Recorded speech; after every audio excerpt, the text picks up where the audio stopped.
오늘도 우리 예수 그리스도의 은혜와 평강이 우리 함께 예배하신 우리 모든 성도님들 가운데 가득하시길 간절히 소망합니다.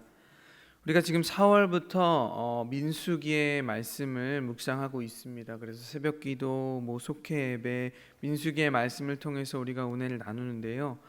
민수기라고 하는 그 제목 자체가 그 자체의 뜻이 백성을 헤아린다라고 하는 뜻입니다. 그래서 그것을 한자의 뜻을 풀어보면 백성 민자에 셀 수 그리고 기록할 기자를 사용해서 백성의 수를 셈하는 헤아리는 기록이라는 뜻이 바로 민수기입니다. 그래서 이 민수기의 영어 이름은 넘버스, 그래서 수를 세는 것이죠. 그러나 민수기의 이 히브리어 원어 성경 제목을 보게 되면 이게 광야에서 또는 사막에서 라는 뜻을 가지고 있습니다. 즉 민수기는 이스라엘 백성이 광야를 떠돌던 40년의 여정을 담고 있기 때문에 그 제목이 바로 광야에서라고 이렇게 제목이 붙여진 것이죠. 여러분, 광야는 우리의 인생에서 가장 중요한 장소를 뜻합니다. 신약성경에서 보면 예수님께서 기적을 베푸시고 많은 사람들이 몰려들면 그 사람들을 떠나 한적한 곳으로 가셨다라고 그렇게 성경은 기록합니다. 그래서 마가복음 1장 45절 말씀에 그러나 그 사람이 나가서 이 일을 많이 전파하여 널리 퍼지게 하니 그러므로 예수께서 다시는 드러나게 동네에 들어가지 못하시고 오직 바깥 한적한 곳에 계셨으나 사방에서 사람들이 그에게로 나아오더라. 이렇게 기록하고 또 누가복음 5장 15절과 16절 말씀에 보면 예수님의 소문이 더욱 퍼짐에 수많은 무리가 말씀도 듣고 자기 병도 고침을 받고자 하여 모이되 16절 말씀에 보면 예수는 물러가서 한적한 곳에서 기도하시니라 라고 말씀하십니다. 여러분, 여기서 나오는 한적한 곳, 이것이 바로 광야를 뜻합니다.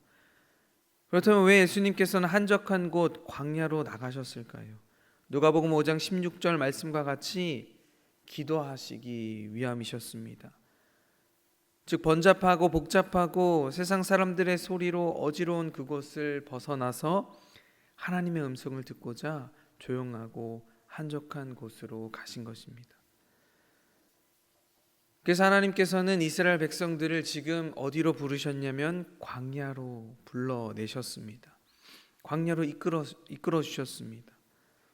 보다도 하나님의 음성을 들을 수 있는 그곳, 하나님의 은혜와 사랑을 확실하게 경험할 수 있는 광야로 이스라엘 백성들을 인도하신 것입니다. 여러분, 때때로 우리도 우리의 삶을 가만히 이렇게 돌아보면 우리의 인생이 광야 같은 시절이 있었음을 우리가 알게 됩니다. 아니면 어찌 보면 지금이 내 인생의 광야다라고 생각하시는 분들도 있으실 수 있습니다. 그러나 그 인생의 광야가 우리에게 복인 이유는 그 광야에서 우리가 하나님의 음성을 보다 더 선명하게 들을 수 있고 또 하나님의 일하심을 우리가 보게 된다는 것입니다. 그 은혜가 우리 가운데 있다는 사실을 우리는 오늘 말씀을 통해 확인합니다. 하나님께서는 이스라엘 백성들을 광야로 부르시고 그 속에서 계속해서 하나님께서 하나님의 일하심을 보게 하십니다. 그리고 믿음을 주시고 그 믿음으로 더 큰 일들을 할 수 있도록, 그 더 큰 일 위에 나아갈 수 있도록 하나님께서 역사하셨습니다. 우리의 삶에 찾아오는 크고 작은 어려움, 고통, 환난, 내 삶이 광야와 같다, 지금 내가 광야를 지나고 있다고 여겨지신다면 그 안에서 더욱 하나님의 음성에 귀 기울이시기 바랍니다. 그럼 그 안에서 분명히 하나님 여러분들 가운데 하나님의 뜻을 알게 하실 것이고 또 은혜와 사랑을 풍성히 부어주실 줄 믿습니다. 하나님께서 그 광야에서 이스라엘 백성들 가운데 가장 먼저 하게 하신 일이 있는데 그 일이 무엇이냐면 바로 민수기, 사람의 수를 세게 하시는 거죠. 계수하게 하는 일이셨습니다. 그래서 민수기 1장 2절의 말씀에 보면 너희는 이스라엘 자손의 모든 회중 각 남자의 수를 그들의 종족과 조상의 가문에 따라 그 명수대로 계수할지니 라고 말씀하십니다. 즉 이스라엘 백성들에게 인구조사, 사람의 수를 세게 하시는 거죠. 그런데 그 사람의 수를 세는 목적은 군대를 편성하기 위해서였습니다. 그래서 각 종족과 조상의 가문에 따라 20살이 넘은 20세, 20세 이상인 남자들, 그 사람들 가운데에서도 싸움에 나갈 만한 사람, 전쟁에 나가서 싸울 수 있는 남자의 수를 계수하게 하십니다. 여러분, 여기서 계수하다라고 하는 뜻은 문자 그대로 사람의 수를 헤아린다라는 뜻도 되지만, 히브리어 원어적 뜻을 보게 되면 보살핀다 혹은 관찰하여 등록하다라고 하는 뜻도 있습니다. 그러니까 지금 하나님께서는 이스라엘 백성들을 여기까지 보살피시고 인도하신 그 은혜를 이스라엘 백성들에게 보게 하시는 것입니다. 그리고 이제 하나님의 뜻에 따라 준비시키시고 훈련시키시는 것이 바로 이 민수기의 내용입니다. 여러분, 하나님께서 아브라함을 택하시고 아브라함에게 창세기 15장 5절 말씀으로 약속하셨습니다. 그 약속이 무엇이냐면 하늘을 우러러 무별을 셀 수 있나 보라. 또 그에게 이르시되 내 자손이 이와 같으리라 라고 말씀하셨습니다. 하늘의 별과 같이 아브라함의 자손이 많아질 것이다 라고 약속하셨습니다. 그런데 아브라함은 이 하나님의 약속의 말씀을 믿었다 라고 창세기 15장 6절 말씀은 기록합니다. 아브라함이 여호와를 믿으니 여호와께서 이를 그의 의로 여기시니라. 하나님께서 아브라함의 그 믿음대로 그의 자손이 별과 같이 많아지게 역사하셨습니다. 그래서 지금 그 하나님의 역사하심을 이스라엘 백성들이 광야에서 자신들의 그 수를 계수하는 것으로 직접 보게 하신 것입니다. 여러분, 그 수가 어마어마하게 많아졌습니다. 그 정말 하나님의 약속이 이루어진 것을 지금 이스라엘 백성들은 자신들이 그 종족과 그 가문의 수대로 세면서, 와, 정말 하나님께서 우리의 수가 이렇게 많아지게 하셨구나, 그것을 직접 눈으로 보게 하시는 것이죠. 사랑하는 성도 여러분, 우리의 삶도 마찬가지입니다. 우리 모두를 주님께서는 계수하고 계신다는 사실을 기억하시기 바랍니다. 그래서 주님은 지금도 우리를 살피시고 또 우리를 부르셔서 하나님의 뜻을 위해 준비시키시고 훈련시키십니다. 그리고 또 우리에게 사명을 주셔서 그 사명을 위해 살아갈 수 있도록 힘을 주시고 능력을 주시고 그렇게 우리와 함께 하시는 줄 믿습니다. 오늘 하나님께서 이스라엘 백성들에게 지금 이 사실을 알게 하셨습니다. 내가 너와 함께한다. 자, 봐라, 내가 너희 조상 아브라함에게 약속했던 그 약속을 지금 내가 이렇게 지키지 않았니? 너희의 수를 계수함으로 그것이 맞는지 아닌지 직접 확인해 봐라. 그러니까 이제 나를 더 신뢰하고 내 뜻 안에서 늘 나와 함께하고 나의 사명을 가지고 나아가라. 주님께서 이 사실을 이스라엘 백성들에게 보여주십니다. 여러분, 전쟁에 나가 싸울 수 있는 사람의 수를 계수하고 그렇게 계수하게 하시고 군대를 편성하게 하신 후에 그 후에 하나님께서 뭐라고 또 말씀하시냐면 젖과 꿀이 흐르는 그 땅을 정복하라 라고 말씀하십니다. 하나님께서는 이스라엘 백성들에게 하나님이 함께 하심을 보여주시고 그들의 믿음을 굳건하게 하시기 위해서 계속해서 훈련시키시는 거죠. 그리고 하나님께서 신명기 1장 21절, 오늘 우리가 함께 읽은 말씀인데 이 말씀을 통해 이제 모세에게 말씀하시는 겁니다. 너희 하나님 여호와께서 이 땅을 너희 앞에 두셨은즉 너희 조상의 하나님 여호와께서 너희에게 이르신 대로 올라가서 차지하라. 두려워하지 말라, 주저하지 말라, 이렇게 말씀하십니다. 여러분, 하나님 여호와께서 이 땅을 너희 앞에 두셨은즉 너희에게 이미 그 땅을 두셨다라고 말씀하십니다. 이미 그 땅은 너희의 땅이나 다름없다라는 것이죠. 그러시면서 그 다음 구절 4개의 동사로 이스라엘 백성들의 믿음을 세워주십니다. 뭐라고 말씀하시냐면 올라가라고 말씀하세요. 그리고 차지하라고 말씀하시고 두려워하지 말고 주저하지 말라라고 말씀하십니다. 여러분, 어찌 보면 이스라엘 백성들 지금까지도 인도하신 그 하나님의 은혜에 정말 믿음이 단단하게 생겼을 수도 있죠. 그러나 이제 한 번도 가보지 않은 그 길을 하나님께서 말씀하십니다. 뭐라고 말씀하시냐면 내가 줄 그 땅을 가서 차지하라는 것이죠. 여러분, 우리가 낯설고 두렵고 한 번도 가보지 않은 길을 갈 때 하나님께서 우리에게 오늘과 같은 말씀으로 우리를 응원하십니다. 뭐냐면 올라가라, 그리고 차지하라, 그리고 두려워하지 말고 주저하지 말라라고 우리 가운데 말씀하십니다.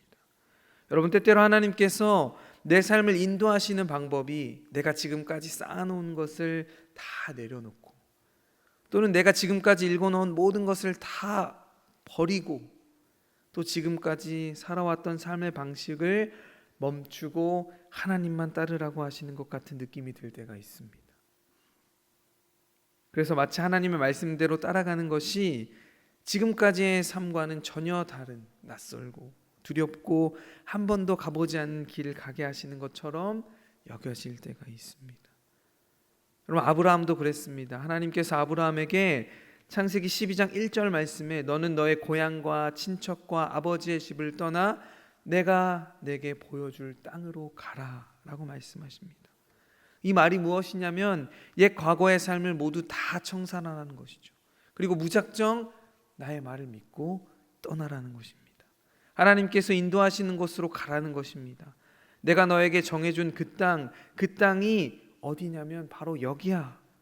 이렇게 먼저 알려주시는 것도 아니고 이제 앞으로 너에게 보여줄 테니 일단 지금 있는 그 땅에서 벗어나라는 것입니다.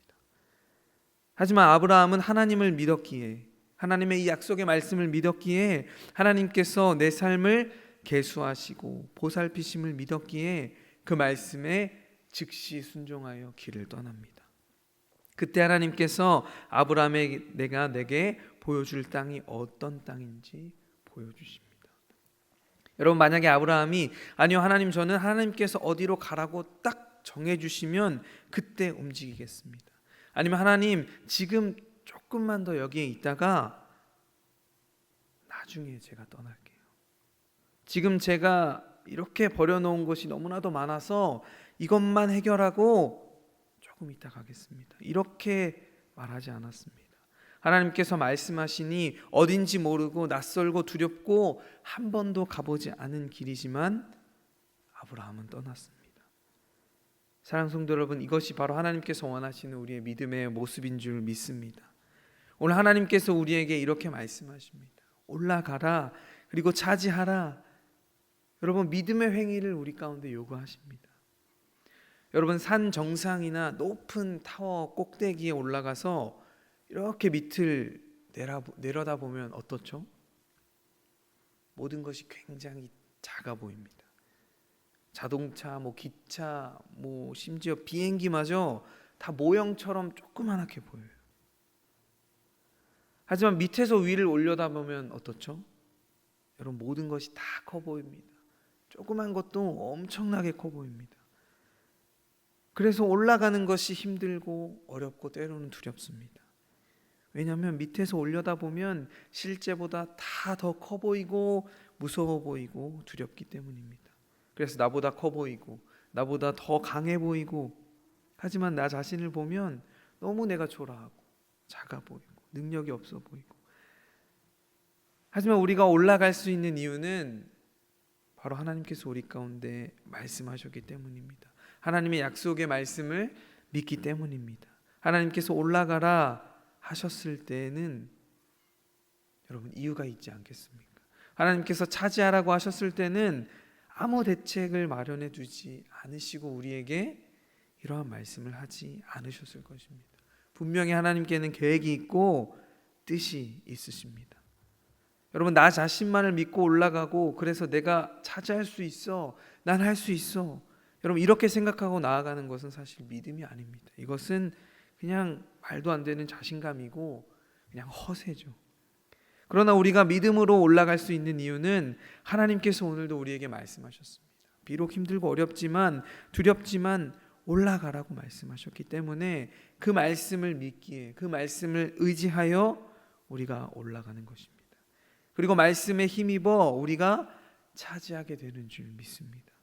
하나님께서 오늘도 우리에게 이 믿음의 행동을 요구하십니다. 하나님의 약속의 말씀을 믿으니 그 말씀에 의지해 우리가 그렇게 행동할 때 하나님께서 역사하시는 줄 믿습니다. 여러분, 오늘도 우리의 삶의 여정 가운데 한 번도 가보지 않은 길을 하나님께서 가게 하실 때 이 말씀을 기억하셔서 믿음으로 하나님과 올라가서 차지하게 되시는 저와 여러분들 되시기를 간절히 소망합니다. 그리고 올라가서 차지할 때 우리가 가져야 할 마음가짐이 무엇이냐면 두려워하지 않는 것입니다. 그리고 머뭇거리지 않는 것입니다. 우리가 이 세상 앞에서 두려워하지 않고 머뭇 주저하지 않을 수 있는 이유는 그것 또한 하나님의 말씀이 우리 가운데 있고 또 그 말씀을 믿기 때문입니다. 하나님의 말씀이 우리 안에 있을 때 상황과 환경이 우리를 두려운 상황 가운데 막 이렇게 몰아간다고 할지라도 우리는 두려워하지 않을 수 있습니다. 그 이유는 우리가 하나님의 말씀을 의지하기 때문입니다.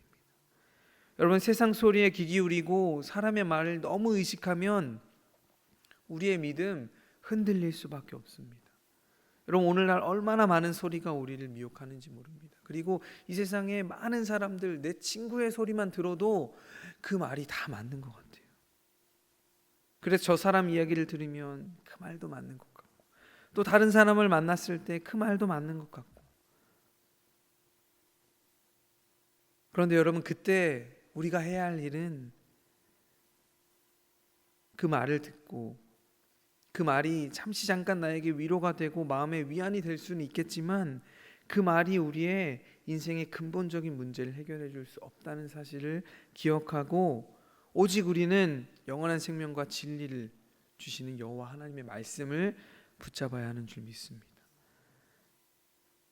바라기는 사람들의 생각이나 또 내 생각을 의지하는 것이 아니라 날마다 하나님의 말씀을 붙잡고 그 말씀을 통하여 힘을 얻고 주님께서 주시는 승리로 나아가는 저와 여러분들 되길 간절히 소망합니다. 그래서 오늘 이 약속의 말씀을 기억하셔서 한 번도 가지 않은 길, 그 길에서 주님과 늘 동행하며 주님께서 주시는 힘과 능력으로 올라가서 차지하는 그러한 놀라운 은혜가 저와 여러분들 가운데 가득하시기를 주님의 이름으로 간절히 축원합니다. 시간 함께 기도하도록 하겠습니다.